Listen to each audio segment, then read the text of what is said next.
Dear Guruji, I would be honored to have your insight and advice on a personal sensitive matter. At times, I've had severe migraines triggered with orgasm, especially when lovemaking is prolonged or extremely intimate. I experience numbness and loss of feeling on the left side of my body, especially my hand, arm, and face.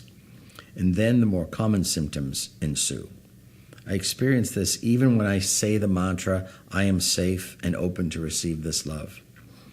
And after actively working with therapists on the issue to release and process past traumas, experiences, and energies related to this. However, even with this progress, I just recently experienced the situation again. I try not to let it create fear of engaging in sexual intimacy, but in the past it has created anxiety over engaging in sexual intimacy at all. I know you mentioned that migraines generally occur as a result of deep resistance. Could this resistance be subconscious even when I do my best to be in the moment, to relax and to receive? If so, are there any suggestions, insights, or mantras you can offer me on this issue? I know situations or conditions do not leave us until we get the message or get the lesson, so your counsel is very much appreciated, as having this experience over and over is extremely taxing and stressful. Well, I have great compassion and empathy for you having to go through that, and particularly if anyone is in this circumstance and you have a life partner or a spouse, then it would be even more trying for you. Now, you said, could the resistance be subconscious? Absolutely, it can be if you consciously feel you're doing everything to the best of your ability. Now, there are two flags that come up for me here. Two of the most powerful, well, actually, there are three. There are three. And again, it doesn't mean it is one of these three, but the umbrella of these three factors could cover 80 to 90% of cases. One, if it's a regular partner, let's say a mate or a life partner, you could have one or more issues with that individual that are unaddressed and or unresolved, which could create resentment, anger, or could even be projection. So not necessarily something that one has done or caused, but something you're projecting onto that one. So when you define resistance is also an umbrella phrase. So that's a form of resistance too, that you could have some sort of anger or upset or hurt or feel betrayal or a projection on that person, and then yet here you are engaging in sexual intimacy, and that conflict could very, very easily create severe migraines and all the other physical attributes and symptoms you're describing. So, and that falls under the mantle of a perpetration. There could be some form of a perpetration there with your partner. Now, if it's not a regular partner, let's say you're single and you're out in the dating world, there could be a general thematic issue that would make it come up in many, if not most, partners. One could be some form of anger, judgment, or projection on that particular gender. So again, whether you're gay or straight or bi, if you're heterosexual, let's just say you're a woman and you might have an issue toward men in general that has been unaddressed or unresolved, and then you're engaging with men sexually, that would be sufficient to create migraines to cause you to have to address this and resolve and heal this. And again, the same if you're homosexual or bisexual and you're engaging with the same gender, you could have something toward that gender. And that something could also be, a lot of people have difficulties with their own internalized homophobia that then gets projected on the same sex, and that could create migraines, like someone not accepting his or her own sexuality in the case of homosexuality, because the prejudice and in society is so all-pervasive that people then take that on, internalize it, and then project it onto their partner and create migraines. So you could have an umbrella issue or a thematic issue projected. So even if you're single and have different partners, you could have a judgment toward yourself about having multiple partners, thinking you're a slut or a whore or cheap or whatever, and therefore, yet you're single and dating and having sexual intimacy, and that could create migraines. So you still have underlying issue. Another one that's very common, the person asking the question is a woman, but a man could have this too. Another one that's a very, very big factor is, so everything I just said is the first category.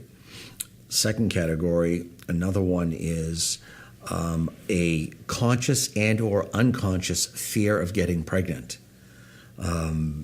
Even in use of contraception, sometimes it's so strong, the fear or the terror of, I cannot, I do not want to conceive, and I cannot, even with IUDs and condoms and, birth control pills and combinations of factors.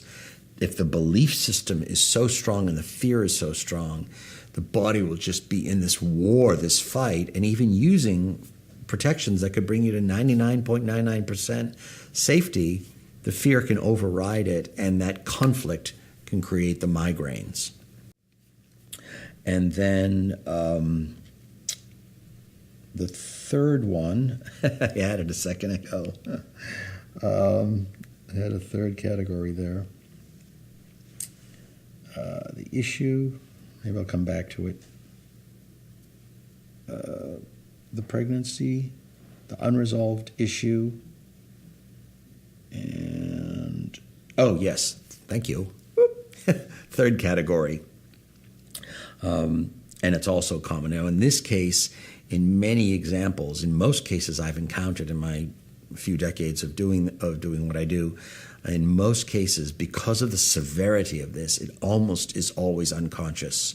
And that is some form of molestation that happened, oftentimes in early life, in childhood, whether it's incest or not necessarily incest, but some form of molestation. And that doesn't necessarily mean penetration, even though the act of intercourse is what's causing the migraine.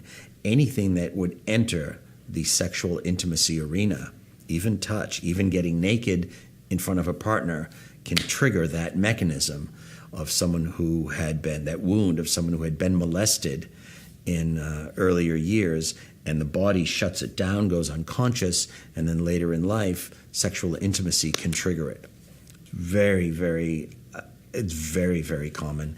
I'd have to say, in all the years of my training, in all the years of my practice, it's the single thing that has most surprised me in life in terms of working with human beings. I had no idea how widespread incest and sexual molestation was.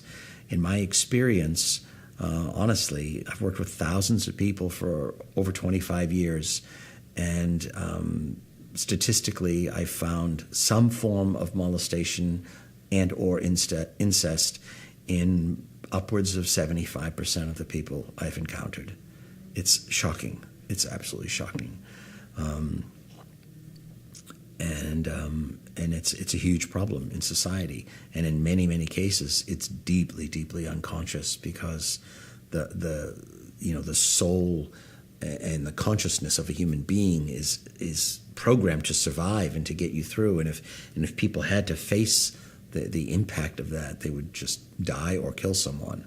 And so it gets shut down until often later in life, when someone is now older and stronger and wiser and in a position where they can now do something about it. A child is very, very, I put quotes around the word helpless in that regard, especially living under the roof. They can't support themselves, they can't protect themselves, they can't fight for themselves, they don't often have voice, and it's really, really difficult. And so the mind shuts it down and buries it, and then later in life, people have spontaneous awakenings and suddenly get memories of it, or the symptoms, the reactions to it start showing up. like back to our question, migraines and tremendous difficulties having sexual intimacy of any form, not just penetration. So those are the three categories, and those three categories cover at least 80-90% of cases, if not higher. That's a conservative figure. And it could be a combination of those three categories. So, again, I can't go deeper and more specific since I'm answering a general question in a webcast, but with an individual, I would start digging, with the different facilitators I use and the different modalities I use and the ability to, go into dig into someone's life, working with them on an individual basis, and then we can flesh those out. And yes, they can all be found in the right time and place.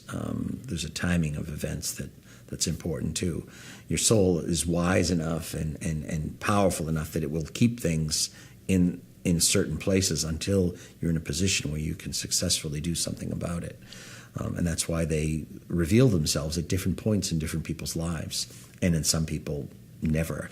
Because if your soul knows you're never in a place where you're going to be able to move through this, it will leave it in the unconscious, and your body and life will just compensate to work with what you've got. Some people become asexual. Some people, will avoid a gender. Some people will avoid certain activities. Some people will avoid having a partner, will stay single. Some people will choose celibacy, and they don't know really why. They just feel it intrinsically, and part of that is that guidance of your soul that knows, that is programmed and designed to take care of you and to help you persevere and prevail. So it's a really, really powerful and important question. I'm so, so grateful that you brought that up. And to you, the individual who asked it, yes, of course, I am wholly devoted and committed to helping you flesh this up in more detail now that we've exposed, pulled the mask off the marauder to some degree and exposed this situation. We can now go in and flesh it out and see you have a much healthier and happier relationship with not only your partner, but with intimacy, sexual intimacy in general.